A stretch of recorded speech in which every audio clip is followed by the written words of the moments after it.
Erev Tov, everyone. It is Wednesday night. It is 8 p.m. here on the east side of the United States, here in the diaspora. This is the House of Seven Beggars. Therefore, it must be the in-depth Torah study with Rabbi A. Good to have you here. Welcome, my friends, to the show that never ends. We're so glad you could be here. Come inside, come inside. For all of you Emerson, Lake and Palmer fans. Okay, which I believe is from the Tarkus album. It's been a long time. Okay, good to have you here. Let's see who we have in the chat room. We have Donald, of course, and we have Marilyn. And that's what we got so far. And those who are watching in the background who aren't able to get into the chat because they're either watching on their tablet or on their phone. Good to have you here also. And Marshall has just joined us. Good to have you, Marsh. And as you know that, well, first of all, let's do a little housekeeping here first. Rabbi Ansel, as you know, which we announced on a previous show, had cataract surgery. He had his second eye done. He was having a little bit of an issue with that. He has to go back in to have the pressure relieved on his one eye. And therefore, that's why we haven't had a show with the old rabbis discussed the last 2 weeks. Hopefully, we will be back on Monday with that, and we wish him a refuah shlema, a quick and complete healing, so he can return to be with us. Okay, Richard has joined us. Good to have you, Richard. Okay, so that takes care of the housekeeping. We are drawing up on the end of our sessions for the summertime. As you know, that my wife has a number of years because we broadcasted year round, and my wife finally put her foot down a number of years ago and said, "You're going to start taking the summers off." And of course, I said, "Yes, you're right." And as as God told to Abraham, listen to your wife Sarah. Okay, so there you have it. Okay, so the last time we were together, we were catching up on finishing up Parsha Yitro, and we finished the Parsha. We went into the little midrashes and covered that, and then last week we did the Sefer Haggadah to get us caught up to where we are this week. So this week we start Parsha Mishpatim, which is in the Sefer Shemot, or the book of Exodus, beginning at chapter 21. So, of course, we are studying the Torah, so we say the blessing for the study of Torah. Baruch atah Adonai Eloheinu melech haolam, asher kiddushanu b'mitzvotav v'tzivah l'sok b'divrei Torah. Okay, so we start out with Mishpatim, and two very long. The first verse and the second verse, very long dissertations by Rashi on this, and some significant additional commentary to that. So let's get started right away. Vayale hamishpat, or hamishpatim asher tishim im lifnechem em ki tikna aved ivri. Verse 1, and these are the judgments that you shall place before them. Simple enough, very short statement there, comprised of 1, 2, 3, 4, 5 words in Hebrew. 1, 2, 3, 4, 5, 6, 7, 8, 9, 10, 11 in English. But Rashi has a great deal to say about this. So let's get right into what Rashi has to say about this. These are the judgments, I should say, plural. Wherever it says these in the Torah, it rejected that which had been stated previously. Wherever it says and these, as it does here, it adds to that which was stated previously.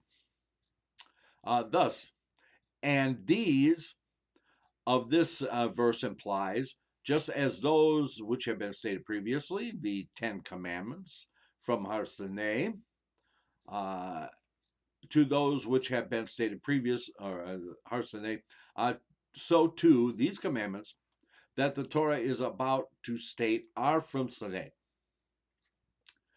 And why was Mishpatim the selection that deals with judicial cases juxtaposed with the preceding passage, which deals with the altar?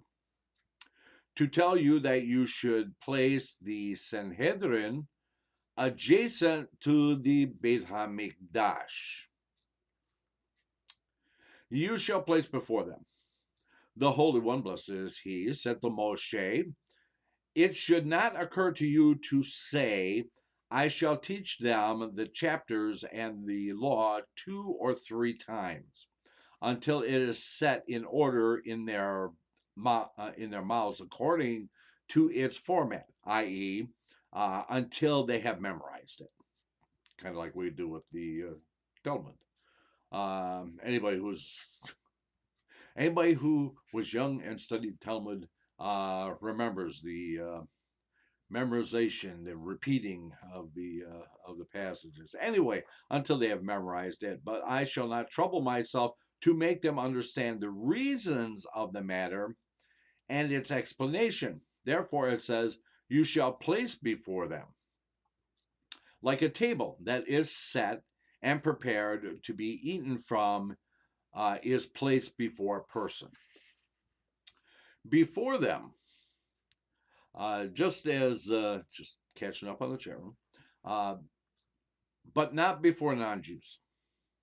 Even if you know about a certain matter of law, that non-Jews judge it according to the same legal principle as the law of Israel, do not bring it to their courts.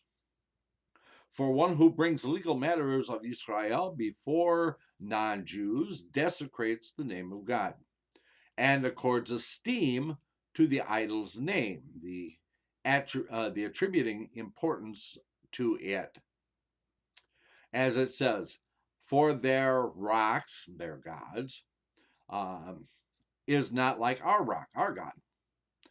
And yet our enemies judge us when we willingly let our enemies judge us. Important lesson for Israel today. It is seemingly testimony to the superiority of their deity. Okay. So numbers keep jumping up, and I know they're watching, and maybe they're not in the chat room. Maybe they don't feel like being in the chat room. They just want to watch. That's fine, as long as they're here, right? And those of you who are watching, hopefully someday, these tablets and these cell phones are going to be able to allow, or kind of come up with something that's going to allow people who are watching that way to be able to engage in the chat room, because there's a lot of interesting things going on in the chat room. With some, maybe they're not all about what we're talking about, but there's some interesting stuff out there anyway. Okay, so the additional commentary on this one, where it regards to tell you that you should place the Sanhedrin adjacent to the Beit HaMikdash, which is in our commentary here, Rashi's commentary. This is actually italicized, and the further commentary actually explains why from the Mechilta. Some editions, including the first printed edition of Rashi, read Hamikdash. Others read Hamizbeach. Since Rashi's question involves the juxtaposition of the passage regarding the altar in judicial cases, it is logical that the answer should speak of the altar. Indeed, according to Zadam Derek, the word Hamikdash is a copyist error. Hamizbeach is the correct version. However, Be'er Mayim Chaim states that Rashi could not have written Hamizbeach, for that would have pinpointed the location of the Sanhedrin in the area of the courtyard where non-Kohanim are not permitted to enter.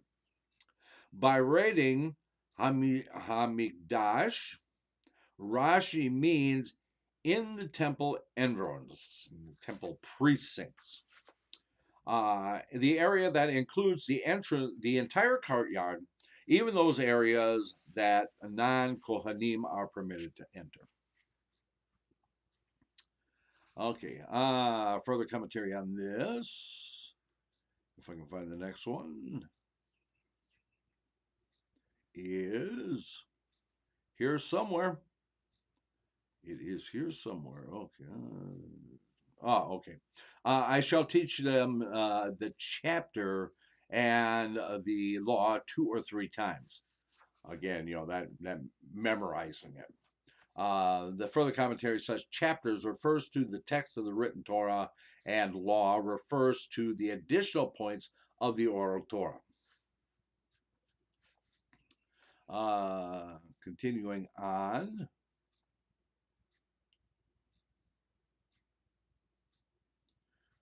Okay, so therefore it says, you shall place it before them. Further commentary says that the verse could have said that you shall teach them. Okay, maybe. As it regards like a table set and prepared to be eaten from is placed before a person. Further commentary says from Mikhalta, Iruvim, folio 54b, the law should not be given to them in raw form. It should be understood by them to the point that they can eat from it, that it can be applied and used. Okay, well, okay. Before them, but not before non-Jews, for the commentary says, this is from Gittin, folio 88b. The verse could have used the more succinct lechem to them, a form that appears elsewhere in the Torah, which refers to giving laws. The use of the lengthy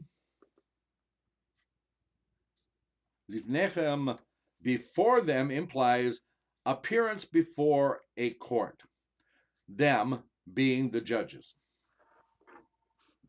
Okay.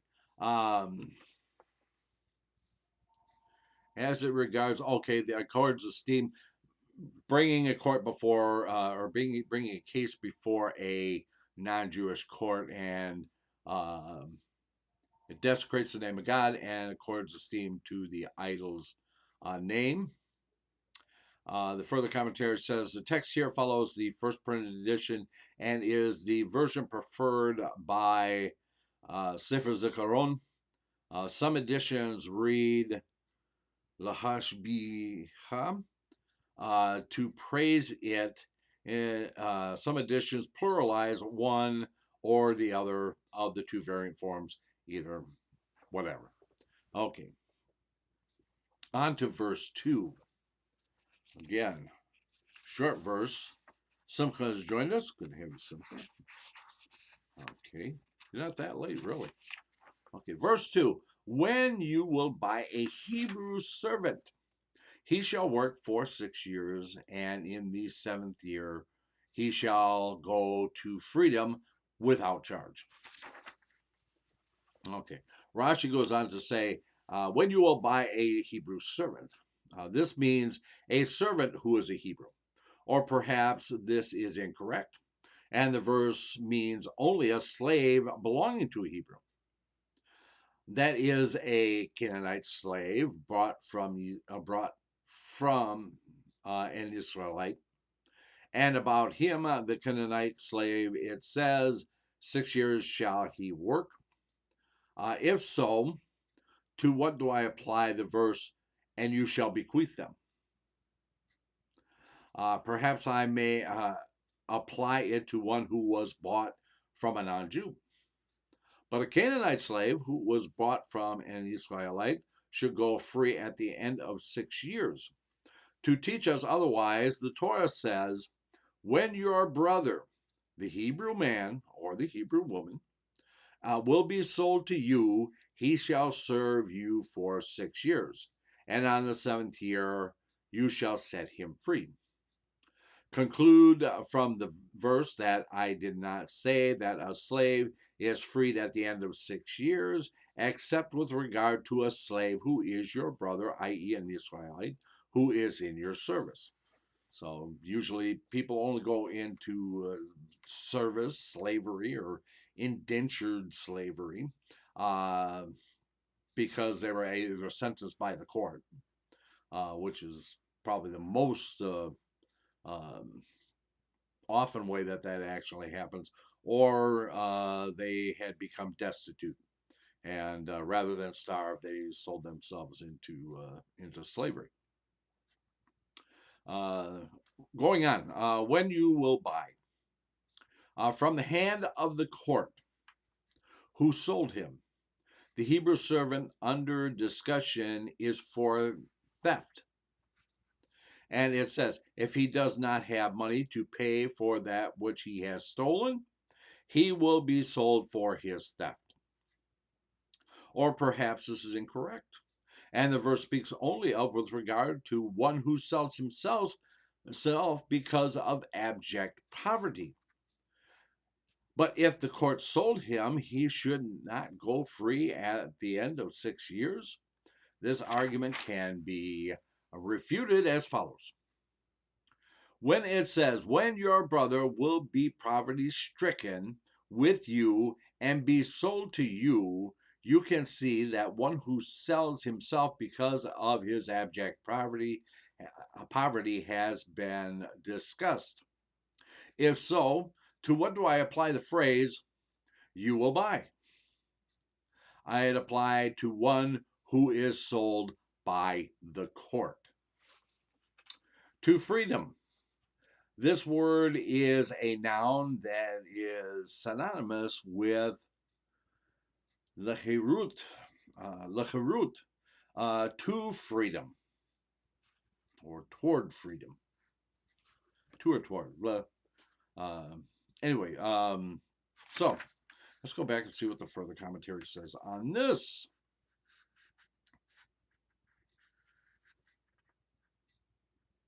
Okay, with regards to, or perhaps this is incorrect, and the verse means only a slave belonging to a Hebrew. Further commentary says, the question arises because of the noun eved. Is vowelized the same in both construct and non-construct forms. For example, Eved Abraham from Genesis 24:34 is in the construct form. That means the servant of Abraham. But Eved Miskil from Proverbs is not in the constructive form and means a servant who is wise. If the phrase Eved Ivri is in the non-construct form, Ivri is an adjective that means Jewish, and the phrase means a servant who is a Hebrew. But if the phrase Aved Ivri is in the construct form, then the Ivri is a noun meaning a Jew, and the phrase means the servant of a Jew. Okay, moving on. As 6 works shall he work. Further commentary says from Leviticus chapter 25:46, the verse speaks of a Canaanite slave who remains the possession of the family that owns them, to be handed down from generation to generation. Yet if our and that is actually because of how the Canaanites actually came into the country, how they took that. They were not indigenous to Eretz Israel or that region. They had come, they had taken it by conquest, had enslaved uh, all of the inhabitants that were indigenous to the land, and therefore, again, as we have seen before in Paro and in Mitzrayim, that what had been done in the past was actually, the payment for that was actually done in the future. So a Canaanite who was made a slave was a slave permanently. Okay. Yet, if our verse tells us that a Canaanite slave goes free at the end of 6 years, where would we find instances of Canaanite slaves who are bequeathed from generation to generation? To answer this question, Rashi will distinguish between two kinds of Canaanite slaves. Okay. As it regards, and back to the Israelite, we'll go back. We'll go free in 6 years.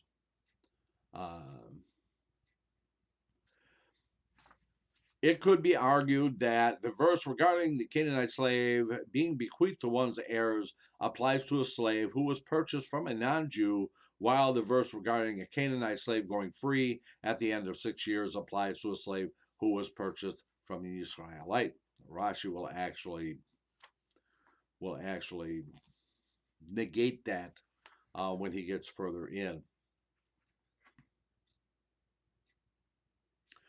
With regards to the slave of who, except with regard to a slave who is your brother, i.e., an Israelite, who is your servant. The additional commentary says from the Mechilta, Si be'er mayim chayim, for an explanation of why the term Ivri, Hebrew, is used in this verse rather than the more common Israel.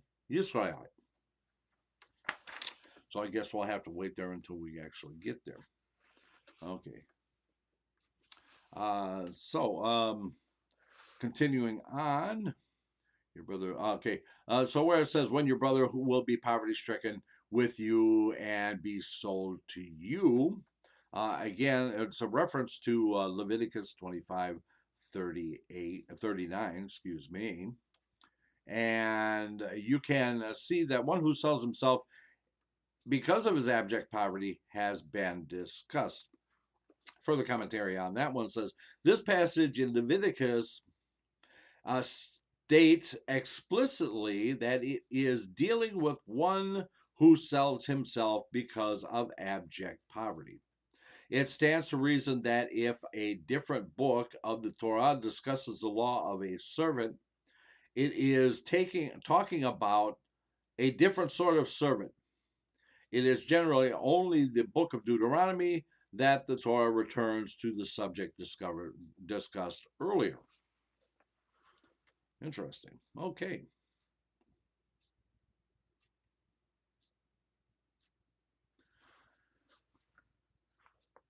Is that, yeah, okay. So, to freedom. The word is a noun and synonymous with to freedom. For continuing the further commentary on this, the word lechafshim could be understood as an adjective or an adverb. He will go out free, or he will go out freely.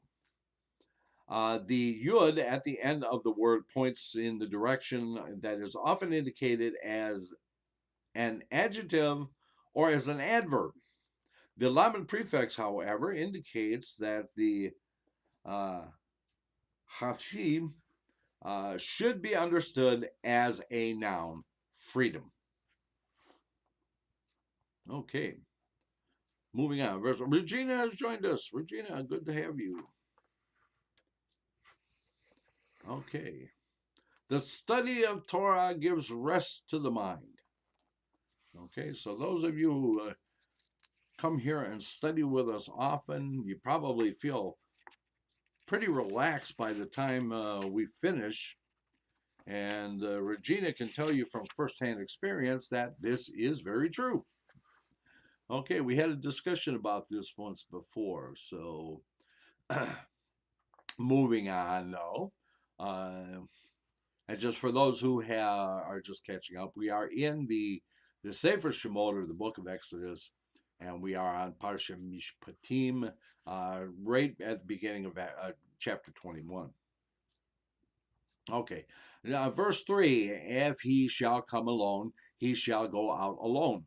If he is the husband of a woman, his wife shall go out with him. Rashi goes on to say here, if he shall come alone, that is, if he was not married to a woman at the time that he was sold into servitude.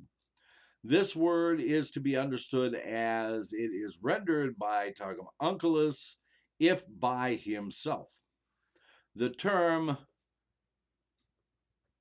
begapo literally means in his coattail. And he came as he is, by himself, in his clothing, in the tail of his garment. Okay. He shall go out alone. This verse tells us that if the servant was not married at the outset of his term of servitude, his master may not assign to him a Canaanite slave woman for whom to father slaves. If he is a husband of a woman, an Israelite woman, his wife shall go out with him. Who brought her into the domain of her husband's master that she should have to go out? Rather, the verse tells us that one who buys a Hebrew servant is obligated with the duty of supplying the food needed by the servant's wife and children. Okay. So further commentary on this, with this whole thing with means his coattail. The phrase "in his coattail" means with nothing more than the clothes. It is an idiomatic expression for alone. Well, there you go. Okay.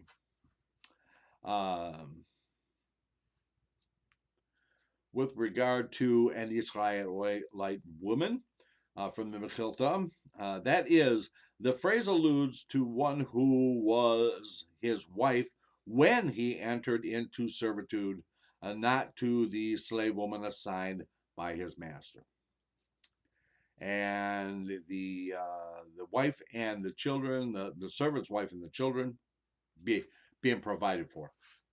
Mechilta and Kiddushin, folio 22a. Thus, the wife of the slave also leaves the master's domain in the sense that she is no longer provided for by him. So, if a man purchases a slave, then and the slave is married, the slave serves him, but the person who buys the slave is actually responsible for providing for the needs of the wife and the children. Okay. Verse 4. If his master will give him a woman and she bears him sons or daughters, the woman and her children will belong to her master, and he shall go out by himself. Rashi says, if the master will give him a woman, from here there is a source for the law that his master has the right to assign him a Canaanite slave woman for whom to father slaves. Or perhaps this is incorrect, and the verse means only an Israelite woman. To teach us otherwise, the verse says, The woman and her children will belong to her master. This can only be speaking about a Canaanite slave woman. For the Hebrew maidservant also goes out at the end of 6 years. And even before the end of 6 years, she goes out if she brings forth signs of puberty. As it says, your brother, the Hebrew man, or the Hebrew woman. This teaches us that even a Hebrew maidservant goes out at the end of 6 years. Okay, so the additional commentary on this one, if I can find it, there it is. The verse, or perhaps this is incorrect. The verse means only an Israelite woman.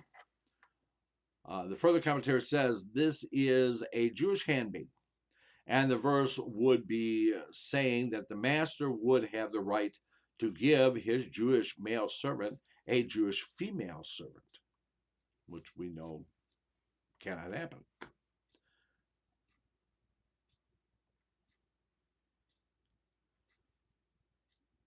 Okay, so with regard to this teaches us that even the Hebrew maidservant goes out at the end of 6 years.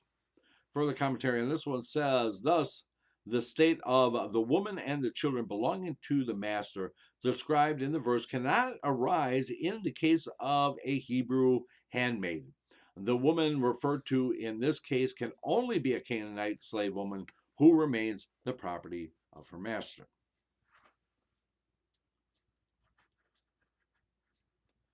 Does the wife of the slave also? No, actually, no. The wife of the Donald brings up a point. He says that does the wife of the slave also serve the master? No, because she did not commit a crime. So she would be taken care of, but she's not a slave. Okay. Let's see. Okay, so verse 5. But if the servant shall say, I love my master and my wife and my children, I shall not go free. Rashi goes on to say, my wife, the Canaanite slave woman. Okay, the further commentary on this one says, the master can assign the Hebrew servant a slave woman only if he already has a wife. Rashi explains that my wife of this verse can only mean the slave woman because love of his free wife would not be grounds for his wish to remain a slave. So there you go, Donald. You actually have the answer right here in the further commentary here. Okay, so the wife is not a slave. Okay. Verse 6. Then his master shall bring him to the judges, and shall bring him to the door, or to the doorpost. And his master shall bore through his ear with an awl, and he shall serve him forever. It's very interesting, the whole commentary on this whole thing about boring through the ear. So, let's go and see what Rashi has to say first. To the judges, the court, the master must consult with the sellers who sold the servant to him, basically for theft. The door or to the doorpost. One could think, on the basis of the verse, that the doorpost is a valid place upon which to bore the servant's ear. To teach us otherwise, the Torah says, and you shall put an awl into his ear and into the door. Into the door, but not into the doorpost. Then why does the Torah say, or to the doorpost? It compared a door to a doorpost. Just as a doorpost stands upright, so the door into which the boring is done must stand upright. Okay, there's a whole discussion about this in the Talmud, about, cannot be bring in a door and lay it down and put the person on and bore through his ear and so on and so forth. A big long discussion on this, almost as long as Rashi's commentary on this thing. Okay, so then why does okay, and his master shall bore through his ear, the right ear, or perhaps this is incorrect, and the verse means only to include the left ear as well. To teach us otherwise, the Torah says the word ozen in two places for the gezerah shaveh as follows. It says here, and his master shall bore through his ear. And it says, with regard to the Mitzorah, in the middle of the right ear on the one who is to be purified. Remember that whole, Tazria Metzorah, those lovely two parshas that talk all about, weeping and below the skin and quarantining and so on and so. Anyway, just as further on in the context of the Metzorah, the ear referred to in this is to the right ear, as it states explicitly. So to here, the ear referred to is the right ear. And what is it about the ear that should be bored? Of all the organs of the body, why the ear? The Tana, Rabban Yochanan ben Zakkai, said, the ear that heard at Har Sinai, you shall not steal. And nonetheless, he went and stole. Let it be bored. This reason applies to the case of one who is sold, this reason applies in the case of one who is sold into servitude by the court for theft. And he sold himself because of poverty. The following applies. An ear that heard at Har Sinai, for the children of Israel were slaves unto me, meaning Hashem. And he went and acquired a different master for himself. Let it be bored. Basically, you didn't hear? Let's open your ear then. Okay. The Tana, Rabbi Shimon, expounds this verse as pleasingly as a packet of pearls as follows. What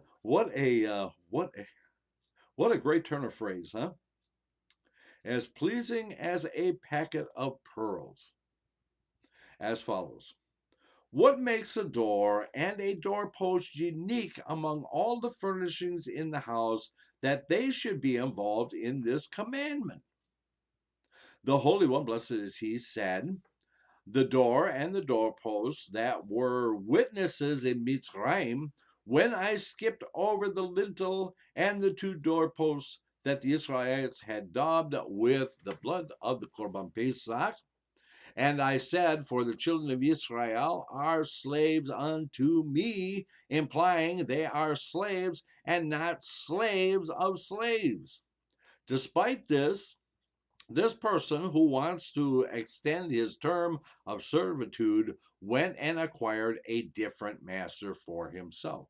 It is fitting that his ears should be bored in their presence, and he shall serve him forever. This means until, forever does not mean forever. Okay, for the Hebrew slave. This means until the Yovel, the Jubilee year. Or perhaps this is incorrect, and the verse means only forever in accordance with its usual meaning, which means until you die. Okay, to teach us otherwise, the Torah says, and you shall return each man to his family. This tells us that 50 years are referred to as forever. Not that he should work for him an entire 50 years. Rather, he works for him until the Yovel year. And when we get into the Yovel year, and actually the Shemitah year, we'll find out about the valuation of things in relation to the Shemitah or the Yovel. Okay, the Yovel year, whether it is close to the time of the purchase or whether it is far. Okay, short verse, but a lot to say about it. Okay, so let's go back to the further commentary. Um, so the door and the doorpost, the Mechilta Kiddushin, folio 22b, the Talmud states that this disqualifies a door that has been removed from its hinges, as I had stated before. Okay, with regard to the right ear, Rashi could not mean the left ear for there is no logical reason to assume that the verse means only the left. Rather, Rashi means that left would also be valid as well as the right. Okay, so either the right or the left. But going back to the Talmud, it should be the right ear. Okay. As it regards to Gezeram Shavam, literally identical cutting, a method of applying information stated explicitly in one verse to another verse by virtue of an identical word or phrase appearing in both verses. This only applies when such association of two contexts in the matter of received tradition. It is not a procedure which is rooted in logical criteria that can be used at one's own initiative. Okay, so, and again, going back to the Metzorah, one who suffers from the disease of Tzarat, which puts the sufferer in a state of Tumah, ritual impurity. Okay, continuing on with the additional commentary where it regards they are my slaves and not slaves of slaves. They are to be slaves to God alone and not slaves of other people who are themselves slaves to God. The door and the doorpost attest to this special relationship between God and Israel. For during the plague of the firstborn Egyptians, when he saw the blood daubed on the door frame, he skipped over the firstborn of Israel and did not strike them. Okay. Whether it is referring to the Yovel year, whether it is close or whether it is far. Mechilta Kiddushin, folio 15a. The verse does not mean that the slave should work for 50 years from the date that when he was sold, even if the Yovel year falls within that period. Okay. Verse 7. When the man shall sell his daughter as a handmaid, she shall not go free like the release of the slaves. Rashi goes on to say, when a man shall sell his daughter as a handmaid. This verse is discussing a daughter who is a minor. One might think that even if the daughter had produced signs of puberty, the father would have the right to sell her. To prevent this error, you should use the Kal Vachomer as follows. Now, if one who has been sold before the time when she produced signs of puberty goes out of bondage by means of signs of puberty, as it is written, she shall go out without charge, there is no payment, which we interpret as referring to signs of puberty. with regard to a daughter who has not been sold, before puberty, would it not be even more correct that she should not be sold after puberty? She shall not go free like the release of the slaves.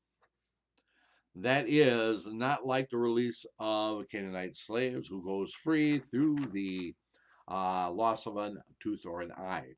But this one should go out through the loss, but this one should not go out through the loss of a tooth or an eye. Rather, she works for 6 years or until the Yovel year, or until she will produce signs of puberty.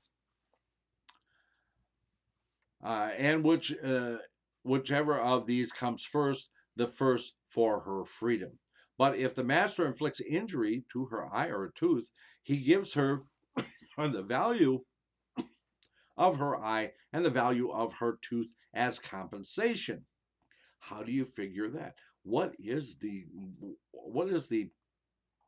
How do you calculate the value of a tooth or an eye?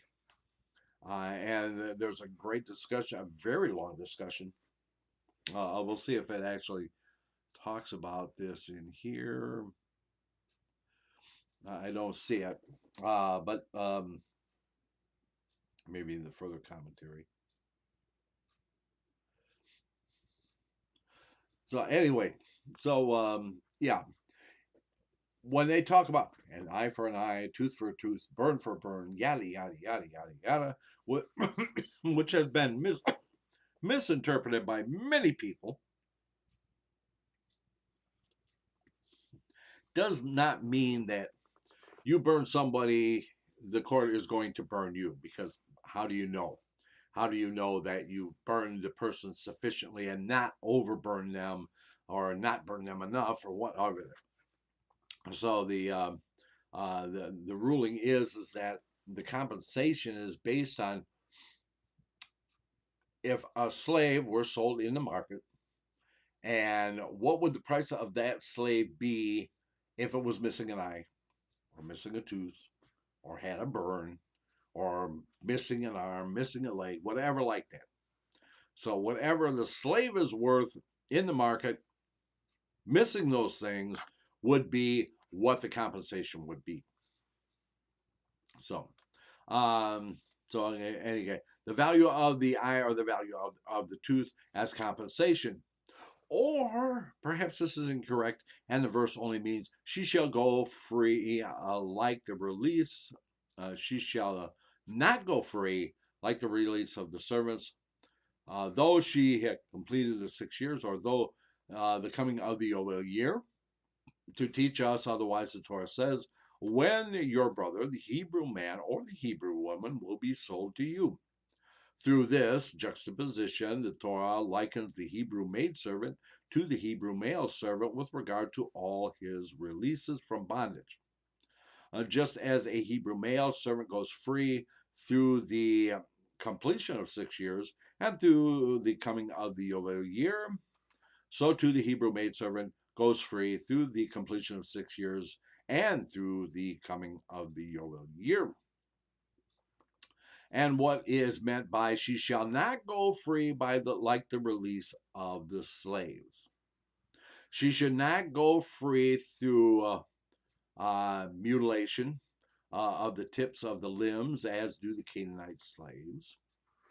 One might think that the Hebrew male servant does go free through mutilation of the tips of the limbs. To teach us otherwise, the Torah says the Hebrew male servant or the Hebrew maidservant.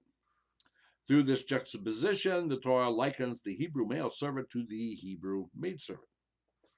Just as the Hebrew maidservant does not go free through mutilation of the tips of the limbs, so too he, the Hebrew male slave, does not go free through the mutilation of the tips of the limbs. Okay, tips of the limbs, mutilation of the tips of the limbs. Now that's an interesting concept here. So let's delve into this a little bit. With regard to, let's get to 3 here. which is it's here somewhere. I'm telling you, it's here. There's 2. We're getting close. If I hit 4, I know I went too far. See, this is old school math. There it is. Okay. She should not go free through the mutilation of the tips of the limbs as do the Canaanite slaves. Okay. See Rashi to verse 26 below. Great help, guys. Great help. Great help. That verse states that a slave goes free if the master knocks out his tooth or blinds his eye. The sages derive the same law applies if the master mutilates any of the 24 tips of the slave's limbs. So, 24. Okay, that brings up a lot of jokes. Anyway, I think the other one has to go with this one too. So let's see. Where's 4? Yeah. One might think that the Hebrew male servant does not go through the mutilation of the tips of the limbs. This verse tells us only that the law of loss of tips of the limbs does not apply to a Hebrew maidservant. It does not tell us whether or not it applies to the Hebrew male servant. Okay, we're on to verse 8 now.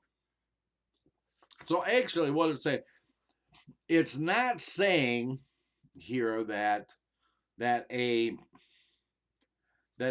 Canaanite slave, when they're set free, that they mutilate the tips of their limbs. Because when you kind of read it, you could kind of interpret it that, okay, well, yeah, I'm going to release you as a slave, but I'm going to mutilate the tips of your limbs before I let you go. And it's saying, no, that's not what it means. It means that not only if he knock out a tooth or lose an eye, or if any of the tips of the limbs are mutilated, then they go free. Okay. Okay, so verse 8.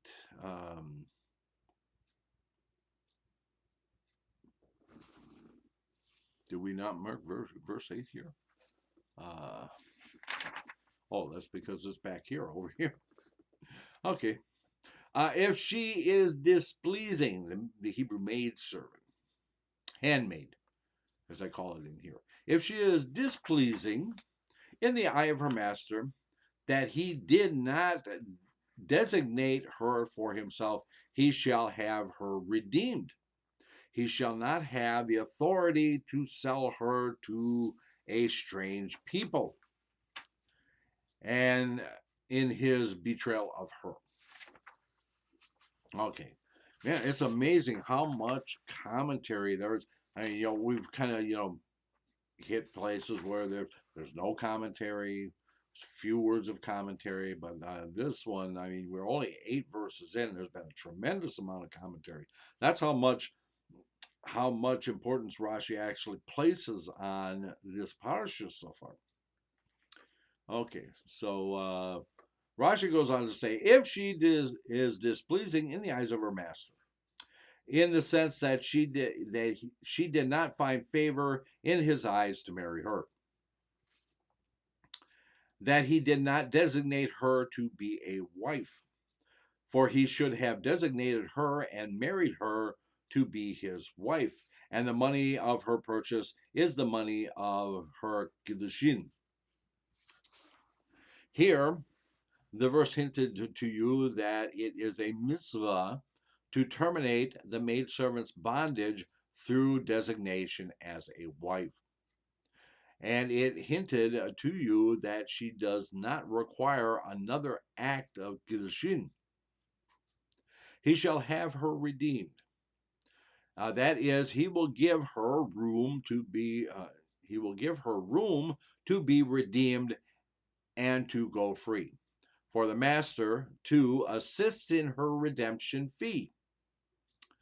What is the room that he gives her to be redeemed?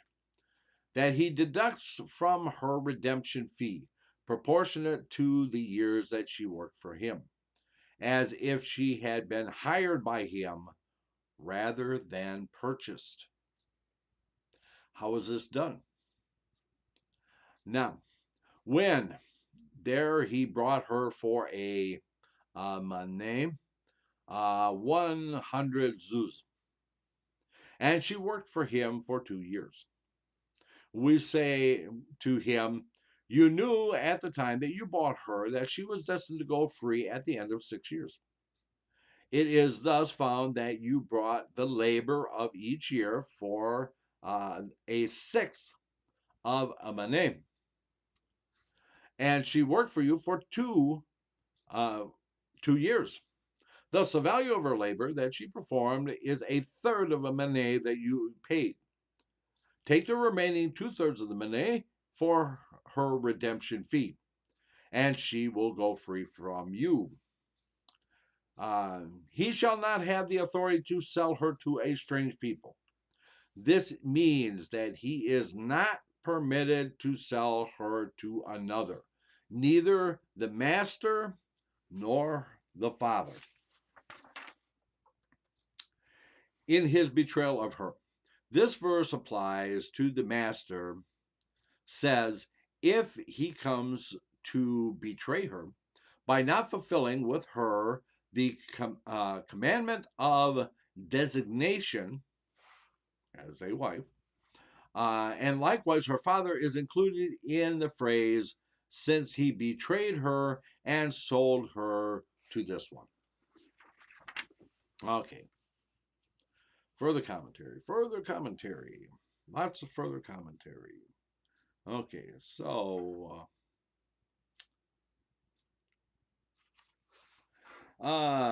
if she is displeasing in the eyes of her master, for the commentary says from the Mishpatim, the word Ra is usually translated bad, evil, or wicked.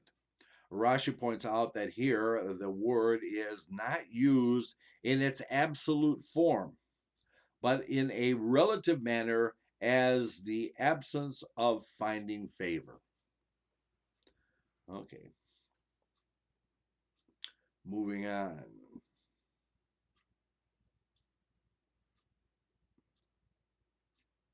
Okay. Kiddushin. One of the three methods of acquiring a wife is through the exchange of money designated for that specific purpose. See Tractate Kiddushin, Folio 2A. The very money that the master paid for the maidservant's father to acquire her as his maid is additionally the vehicle through which he acquires her in marriage. Again, from Kiddushin, Folio 19b, which would be on the left side of the Talmud.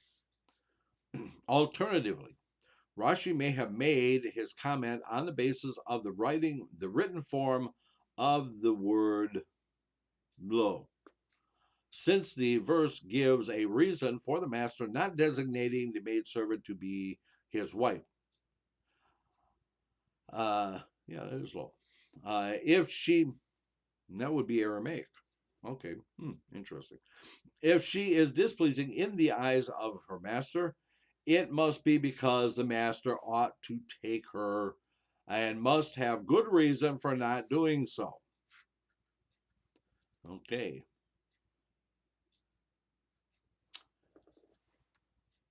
Again, referring to and it's hinted that she doesn't require another act of kiddushin from Michelta and Kiddushin Folio 19b. No other specific act is required to effect the marriage. Her purchase as a maidservant is the act of kiddushin. The allusion is in the verse because we find the reference to money with respect to designation. From Sefer HaZikaron, Devek Tov, or because Yada designated her is used rather than lakacha, took her. Okay, moving on. Next one is 3.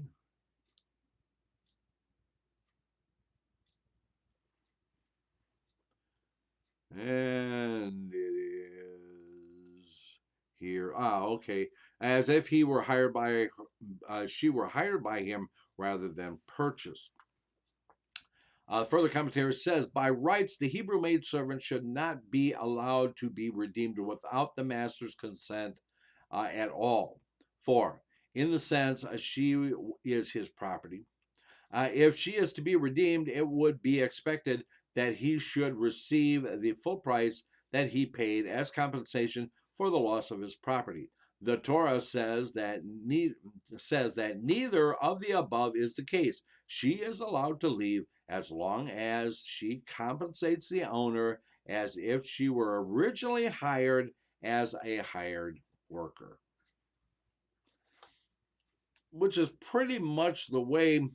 As we go on, we'll find that a Hebrew slave of a Hebrew person is actually treated more like a hired hand than a slave. As a matter of fact, even there's even a severance, yeah, a severance package for the slave that actually finishes his time. Which we'll find out as we go along. Okay.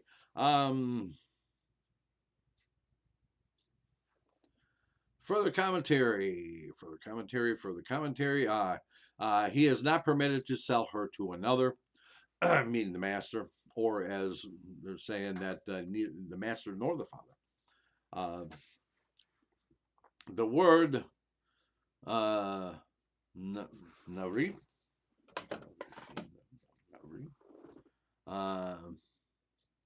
nachri, stranger, usually refers to a non-Jew.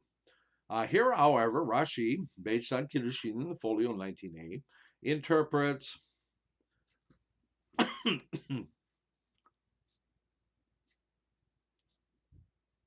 the Nachri, excuse me, Dusty. Interprets the Nachri as if it were written in Aim and Lenachri to the people, i.e., to the stranger from among the people of Israel. Accordingly, the verse teaches that a Jewish girl cannot be sold into slavery more than once. Rambam, based on Mechilta, disagrees with Rashi and explains the verse in its literal sense is forbidden to sell a Jewish maidservant to a non-Jew, which is typically how we actually interpret that to mean. Dust this thing every once in a while, like I just did. Okay.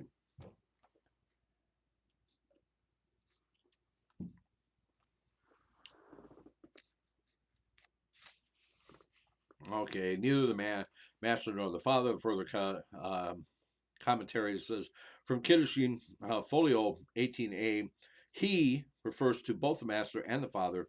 The master cannot sell the maidservant to anyone else, and if she is redeemed, the father cannot sell her a second time. Good to know. Good to know. Okay. With regards to by not fulfilling with her the commandment of designation. Further commentary says Rashi above noted that the master has an obligation to designate the maidservant as his wife. And as since he betrayed her and sold her to this one Further commentary says, again from Mechilta and Kiddushin, folio 18b, he betrayed her by selling her as a maidservant rather than caring for her at home. The father. Okay. Verse 9. Did we go over it? Yeah, we sure did. I'm going to keep rolling. Okay. So I guess I don't think we're going to take a break tonight. I think we're just going to keep. Well, wait a minute. We started at. Yeah, we're past our. Okay, I'm rolling. I'm going to roll on. This is too interesting. What can I say?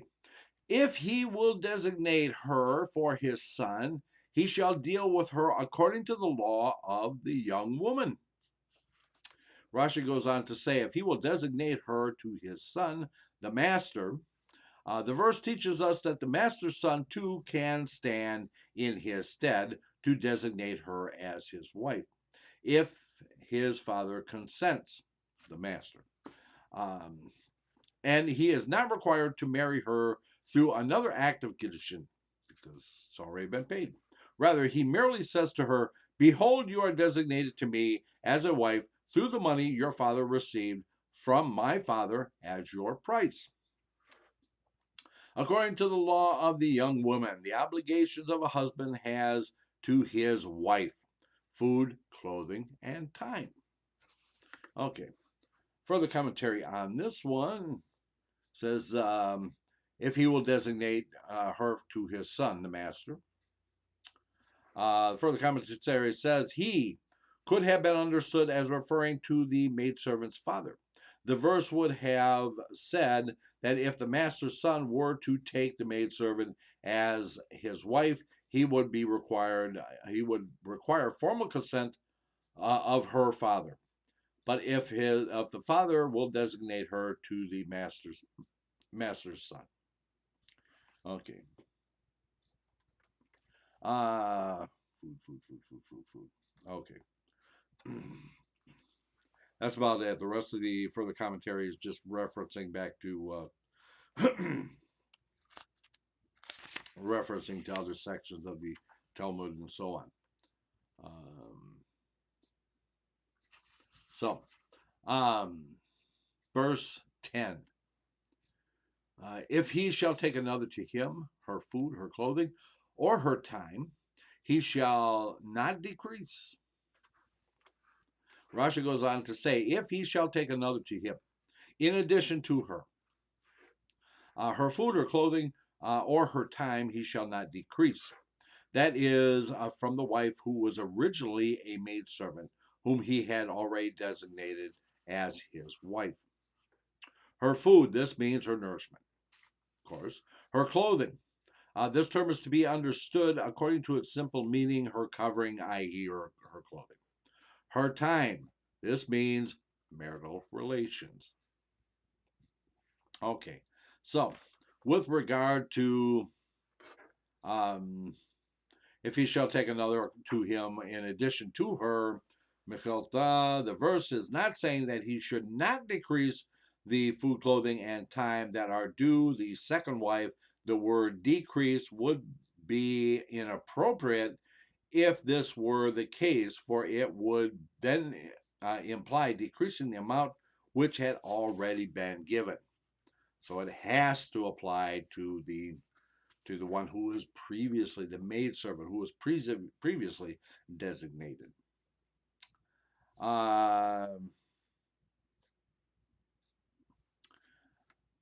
Her food, this means her nourishment. Further commentary says the literal meaning of She'era is her flesh. Here it alludes to the food that sustains her flesh. Okay. Verse 11. If he will not perform these three for her, she shall go free without charge.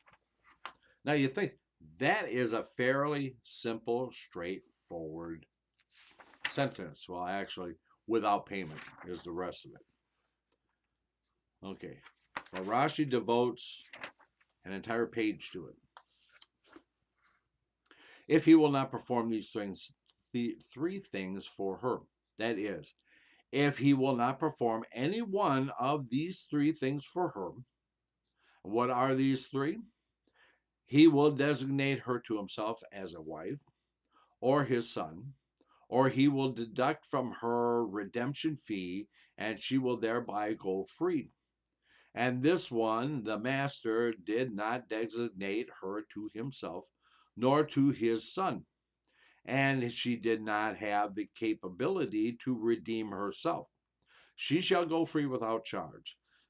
In this verse, the Torah provides a meaning of going free for this maidservant beyond what is provided for the Hebrew male servants.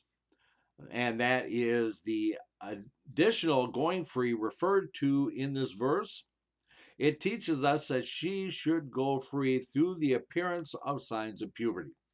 She should still stay with him in servitude until she produces signs of puberty. And if 6 years were complete before the appearance of signs of puberty, the Torah has already taught us that she should go free at that time. And it says the Hebrew male servant or the Hebrew maidservant, he shall work for 6 years. What is it that is said here? And she will go out without charge. That if the signs of puberty preceded the end of the 6 years, she should go free through them. Or perhaps this is incorrect, and the verse is only saying that she should go free through full maturity, 6 months after the appearance of signs of puberty. To teach us otherwise, the Torah says, there is no payment to include going free from bondage through full maturity. If both of them had not been said, it would have said, she shall go free without charge. This is full maturity. Therefore, both of them were stated so as not to give the disputant pretext to argue. Okay. With regards to he will not perform any one of these three things for her. Further commentary says, Rashi points out that the verse is not to be understood as meaning if he will not do every one of the three, but rather if he will not do a single one of the three. And what are the three? The three mentioned in the verse could have been understood as referring to the obligations of the husband to the wife: food, clothing, and time. Okay. With regard to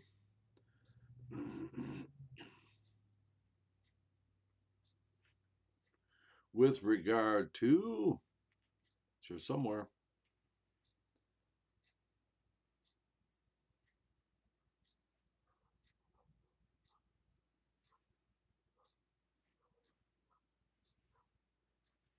Oh, there it is. Okay. There is no payment to include going free from bondage through full maturity. Further commentary says that Rashi says that there is no payment refers to full maturity and without charge, refers to the appearance of signs of purity. The Talmud, again, Kiddushin, folio 4a, says that there is no payment refers to signs of purity, while without charge refers to full maturity. See Mizrahi and Gur who explain the different perspectives from which the Torah and Rashi approach the verse. As it's there.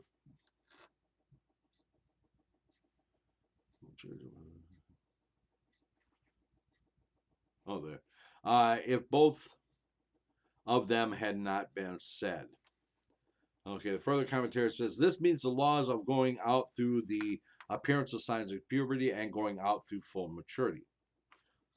Also, according to that, the first law of going out through full maturity would seem entirely redundant, as any maidservant who has reached the point would have already been freed at the stage of the appearance of signs of puberty 6 months earlier. Rashi explains why this is not the case.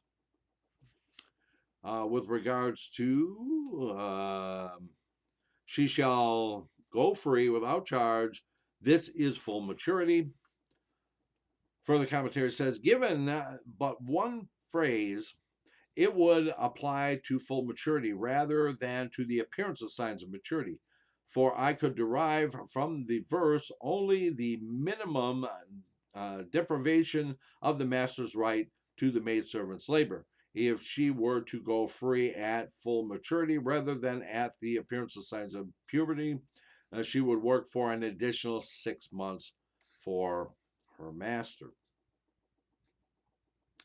And where this stated, so as not to give the disputant pretext to argue, again from Mechilta, Tractate Kiddushin, Folio 4a, so as not to leave room to argue that the Torah intends that the maidservant should go free only at the time she reaches full maturity rather than immediately at the appearance of purity.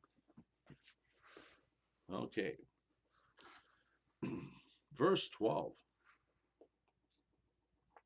One who strikes a man so that he dies shall surely be put to death. Simple enough. Okay. Rashi's going to go into this quite a bit.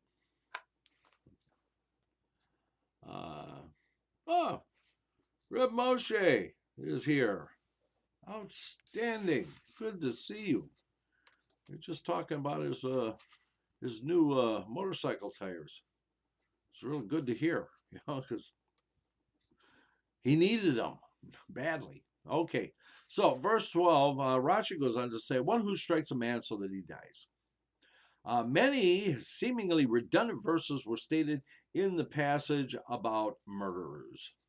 And whatever is written and whatever is within my ability to explain regarding the need for all of them, I shall explain, Rashi says.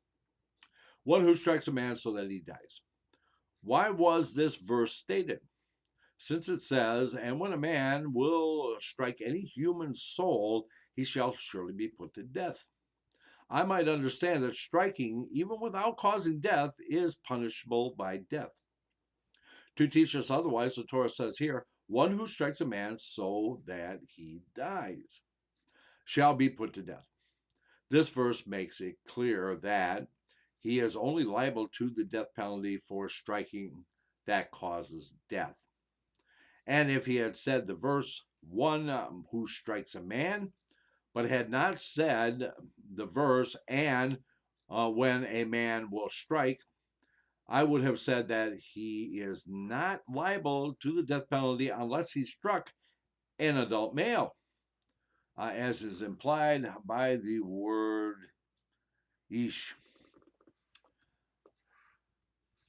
If he had struck a woman or a minor, that is the source for his being put to death. To provide the source, the Torah says, when a man will strike any human soul, implying even a minor and even a woman. And furthermore, had it only said one who strikes a man, I might understand that even a minor who struck and killed should be liable to the death penalty. To teach us otherwise, the Torah says, when a man will strike, but does not speak of a minor who struck. Furthermore, when a man will strike any human soul could imply even Nephilim. To teach us otherwise, the Torah says, one who strikes a man, implying that he is not liable to the death penalty unless he strikes a viable being who is fit to become a man. Okay.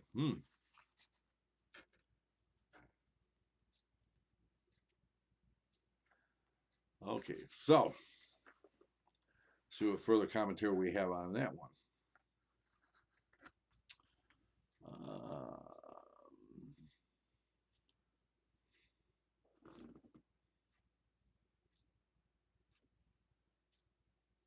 Okay, so one who strikes a man so he dies. Why is this verse stated? Further commentary says, why is this? That is, what does this formulation teach regarding the laws of murderers that could not be understood from other verses? Okay. Moving on.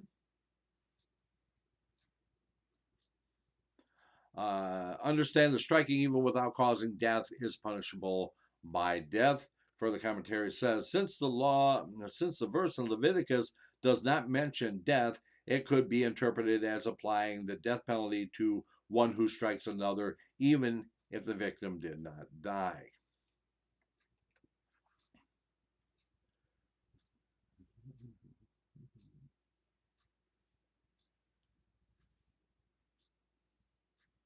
And as it regards,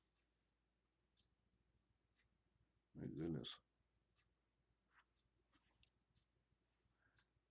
gotta be here somewhere. There, okay, getting close now.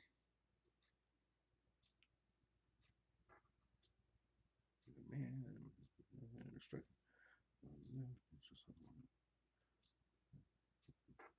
okay, but does not speak for the minor who struck. The further commentary on this says the Torah does not hold minors liable to punishment. The initial thought of executing a minor for murder stems from the necessity for an atonement to eradicate the state of tumat haaretz, impurity of the land, which comes about as a result of murder, from Numbers 35-34. This execution of a minor would have been of the same category as killing of an ox that killed a man. Neither fits the category of death penalties meted out by the courts. Okay. As it refers to the Nephilim,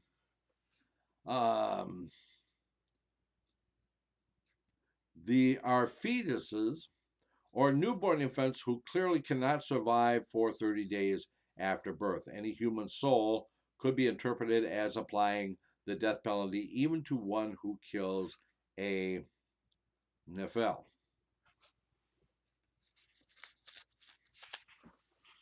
Which is going to be a very interesting when we actually return to the book of Enoch, when Rabbi Ansel comes back. I have to remember this. Okay, so, okay, verse 13. A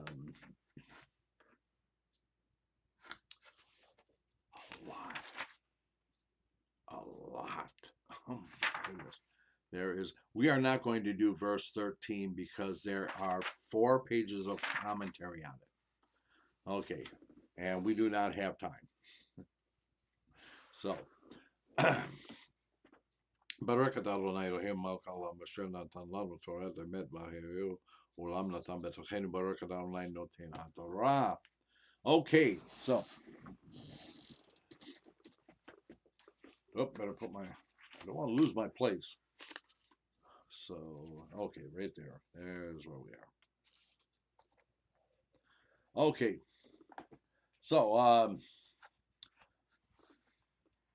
don't forget to raise Tehillim for Rabbi Ansel, especially on Friday when he will be going and having that additional surgery done on his eye. That he have a complete and full recovery quickly so he can return to us. And so don't forget, Friday evening is Kalat Mariul Shabbat service at 8 p.m. Eastern, and Shabbat morning, Shachrit and Musaf at 10 a.m. Eastern. And then hopefully back here on Monday with the old rabbis discuss with Rabbi Ansel and myself. And then right back here again on Wednesday for the Torah study in depth with Rabbi A. So I want to thank you all for being here this evening. Until the next time, we will simply say, Liable.